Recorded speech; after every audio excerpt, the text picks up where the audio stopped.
think in English. We are always thinking, and we still say that we should think. We are always thinking about some situation, about some feeling, why we are sad, why should we are happy, how can we achieve some happiness. And we are very famous as human beings to be judged. We always think about others. How is he looking? How is he dressing? And we are always critical about others. He is not a nice guy, he is not a good guy, his speech is little bit critical. Oh my god, all these thoughts are in our mind. But the problem is that all these thoughts we are thinking, but we are always thinking in our mother tongue. We have to switch from our mother tongue to English language. This is the problem. This is the dilemma, and we have to recover this with the help of 3S. Yes, what are those 3S? You might have heard about this technique. The first S represents stop. You have visualized, you have seen traffic lights, red signal. That means stop. It means that you have to stop translation. Red light means that you have to stop. Don't move. And in this situation, you have to stop translation from your mother tongue to English language. You have to remind again and again to your brain that you should not translate. You should overload your mind with thinking in English. It is called forced thinking. Whenever any thought comes or arises in your brain, try to think in English. First of all, or initially, it would be a forced task. When you are forcing your brain to think in English rather than translation, you have to stop, you have to remind your brain again and again.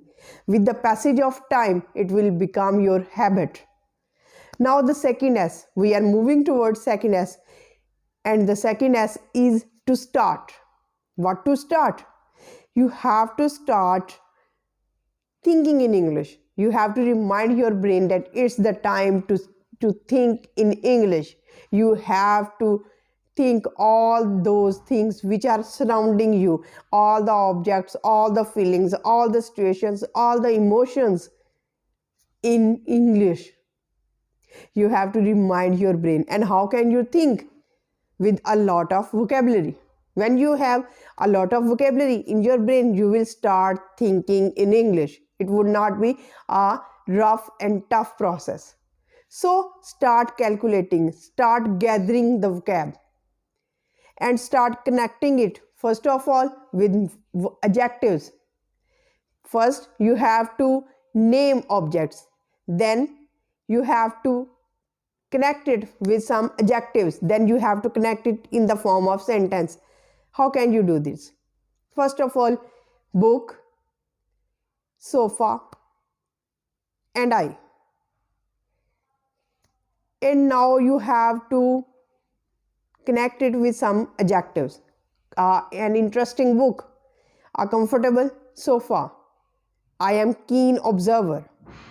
Now I am keen observer of an interesting book while sitting on the sofa. How? First of all, I name the objects which are around me. Then I connect it with some type of extra words which are called adjectives. Then I incorporated it in the form of sentence. It's now your task, your assignment. You have to name 3 objects which are around you. Then you have to add extra words which are called adjectives. And then you have to incorporate those objects into a sentence. This is the time to start. First of all, naming the objects which are around you, then adding the adjectives to that object, to those objects, and then you have to formulate small sentences out of them. This is your task. Now you are on the road. You are walking on the road. What would you say? Traffic lights, road, buses. While moving on the road, traffic lights means stop. Bus for traveling on the road. While traveling on the bus, the driver stops while seeing the traffic lights. So you have to incorporate the adjectives to the objects, then connect them into sentences. The next thing is that you have to start small. What does it mean? By starting small, it means that you don't have to start with complicated long sentences. No, not at all. Because in that case, you will be in searching, you will stuck, and you will get stuck, you will feel hesitant, the fear will envelop you. You will not be in a comfortable position. You will think that I should run away from that situation, because you are thinking about the long, sophisticated, complicated sentences. Initially, at the beginning level, what you have to do, you have to formulate small sentences. It's very easy to process or to produce small sentences.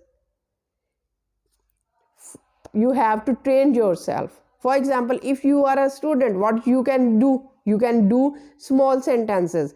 You can do with small sentences. For example, I am a student. I study in 10th class. My books are very interesting. I am keen observer of reading. My teacher teaches me very good. I am especially interested in English subject, and my school is not far from my house, but I often get late from my school, and I return from school at around 3 o'clock. Then I have my lunch.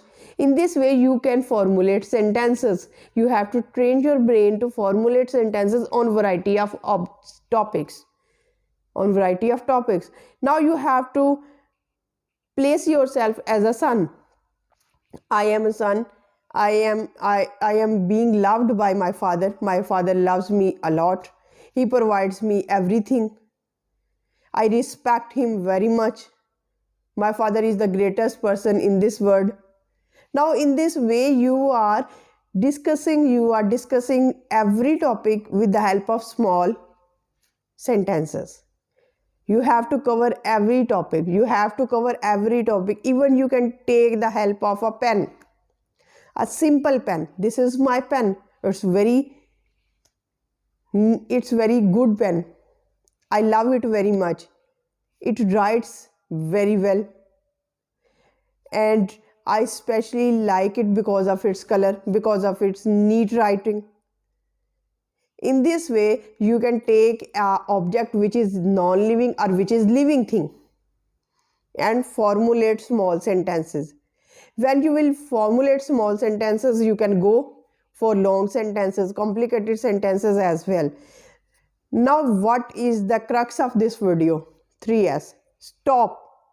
Remind your brain to stop translation. Stop translation like the red lights. You have to remind that it's a forbidden area. You don't have to go inside this area, otherwise you will be punished. Second thing, start. You have to start thinking directly in English. How can you do that? With the help of small sentences, with the help of small vocab. Gather and collect vocabulary as much as you can. It will help you, it will assist you a lot. Then small. Start with small sentences. Formulate small sentences. Have a time of 5 to 10 minutes and then ponder upon the sentences you can formulate. For example, if you are an English learner, what can you do? I am an English learner. I want to learn this language. I will learn this language, and with the passage of time, I will be fluent in English.